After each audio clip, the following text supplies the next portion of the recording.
కయానికి కాలుదువిన Pakistan army ఇప్పుడు పిరికి పందిలాగా వ్యవహరిస్తోంది. సరిహద్దులోని జమ్మూ కశ్మీర్లో సామాన్యులే లక్ష్యంగా దాడులకు తెగబడ్డారు పాక్ సైనికులు. జమ్మూలోని నివాసాలపై డ్రోన్లతో దాడులు చేశారు. ఈ దాడుల్లో పలు ఇళ్లు, కార్లు ధ్వంసమయ్యాయి. ఇద్దరికి గాయాలయ్యాయి. క్షతగాత్రులకు హాస్పిటల్లో చికిత్స అందిస్తున్నారు వైద్యులు. మరోవైపు జమ్మూలోనూ ఒక ఆలయాన్ని కూడా టార్గెట్ చేసి దాడులు చేసింది పాకిస్తాన్ ఆర్మీ. పాక్ దాడులతో జమ్మూలో ఇళ్లు ధ్వంసమైన ప్రాంతాలను సీఎం ఒమర్ అబ్దుల్లా పరిశీలించారు. బాధితులను పరామర్శించారు. అది లైవ్ లొకేషన్ లో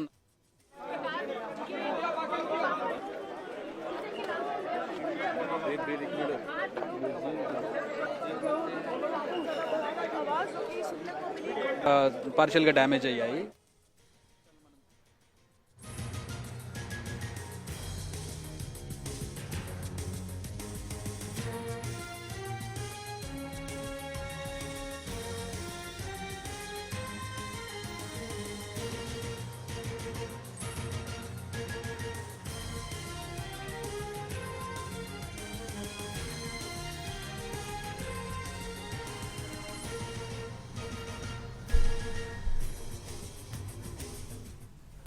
కయానికి కాలుదువిన పాకిస్తాన్ ఆర్మీ ఇప్పుడు పిరికి పందలాగా వ్యవహరిస్తోంది. సరిహద్దులోని జమ్మూ కశ్మీర్లో సామాన్యులే లక్ష్యంగా దాడులకు తెగబడ్డారు పాక్ సైనికులు. జమ్మూలోని నివాసాలపై డ్రోన్లతో దాడులు చేశారు. ఈ దాడుల్లో పలు ఇళ్లు, కార్లు ధ్వంసమయ్యాయి. ఇద్దరికి గాయాలయ్యాయి. క్షతగాత్రులకు హాస్పిటల్లో ప్రస్తుతం చికిత్స అందిస్తున్నారు. మరొకవైపు జమ్మూలోనూ ఒక ఆలయాన్ని కూడా టార్గెట్ చేసి దాడులు చేసింది పాకిస్తాన్ ఆర్మీ. పాక్ చేసినటువంటి ఈ దాడులతో జమ్మూలో ఇళ్లు ధ్వంసమైన ప్రాంతాలను సీఎం ఒమర్ అబ్దుల్లా పరిశీలించారు. బాధితులను పరామర్శించారు.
కయానికి కాలుదువినటువంటి పాకిస్తాన్ ఆర్మీ ఇప్పుడు పిరికి పందులాగా వ్యవహరిస్తున్నటువంటి తీరు కనిపిస్తోంది. సరిహద్దుల్లో ఉన్నటువంటి జమ్మూ కాశ్మీర్లో కేవలం సామాన్యుల్నే లక్ష్యంగా చేసుకుని పాక్ సైనికులు అక్కడ దాడులకు తెగబడ్డటువంటి పరిస్థితి కనిపిస్తోంది. జమ్మూలో నివాసాలపై డ్రోన్లతో ఒక్కసారిగా అక్కడ దాడులు జరిగాయి. ఈ దాడుల్లో కొన్ని ఇళ్లు, కార్లు ధ్వంసమైపోయాయి. ఇద్దరికి గాయాలయ్యాయి. అలాగే క్షతగాత్రులకు ప్రస్తుతం హాస్పిటల్లో చికిత్స అందిస్తున్నారు వైద్యులు. మరొకవైపు జమ్మూలో ఉన్నటువంటి ఒక ఆలయాన్ని కూడా టార్గెట్ చేసి దాడి చేసింది పాకిస్తాన్ ఆర్మీ. ఈ దాడిలో ఆలయం కుప్పకూలిపోయింది. పాక్ చేసినటువంటి దాడులతో జమ్మూలో ఇళ్లు కూడా పూర్తిగా ధ్వంసమైపోయినటువంటి పరిస్థితి కనిపిస్తోంది. అక్కడ ధ్వంసమైన ఇళ్లను అలాగే ప్రాంతాలను సీఎం ఒమర్ అబ్దుల్లా పరిశీలిస్తున్నారు.